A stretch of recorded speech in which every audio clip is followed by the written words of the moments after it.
कर दी। अब मसालों को इसमें मिक्स कर देते हैं।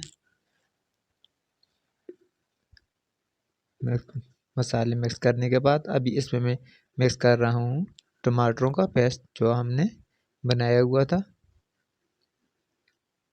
माशाल्लाह से सफाई के साथ सारा पेस्ट मैंने इसमें डाल दिया।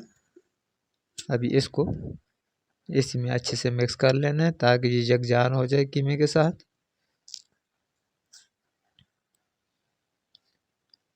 अभी इसमें मैंने 1 कप पानी का शामिल किया।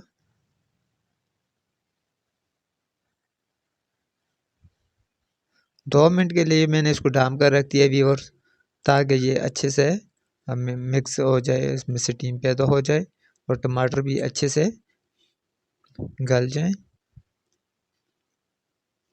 माशाल्लाह बहुत ज़बरदस्त तरीके से इसको बॉयल आ रहा है। 2 मिनट के बाद मैंने ढक्कन इसको उतार दिया है और अभी थोड़ी सी मैंने बुनाई करनी है इसमें मटर डालकर। अब मटरों को इसमें अच्छे से भून लेना है ताकि मटरों के जो दाने हैं उनमें मसाले अच्छे से जज़ब हो जाएं। मटरों को ऑलरेडी मैंने तकरीबन 3 मिनट पहले कुकर में बॉयल किया हुआ था, ये बात आप याद रखिएगा। इसमें मैंने ऐड कर दी 5 अदद हरी मिर्चें।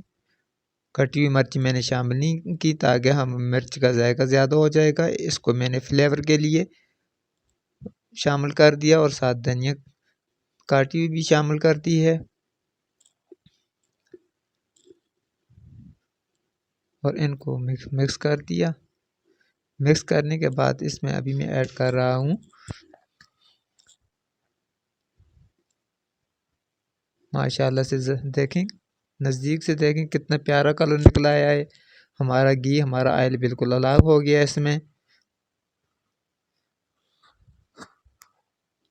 अभी इसमें मैंने 1 टेबल स्पून ज़ीरा पाउडर और 1 टेबल स्पून मैंने इसमें धनिया पाउडर ऐड कर दिया है। अब इसको मिक्स करना है। इसको आखिर में इसलिए मिक्स किया है ताकि इसकी खुशबू बरकरार रहे। तो डिश हमारी वो बिल्कुल तैयार हो गई है, डिश आउट कर लिया। माशाल्लाह बहुत लज़्ज़तदार खुशबूदार किस्म का हमारा सालन तैयार हो गया है। व्यूअर्स, अगर आपको मेरी आज की वीडियो पसंद आई तो मेरी वीडियो को लाइक कर दें, नए आने वाले दोस्त चैनल को सब्सक्राइब कर दें और मुझे दीजिए इजाज़त। अल्लाह हाफ़िज़।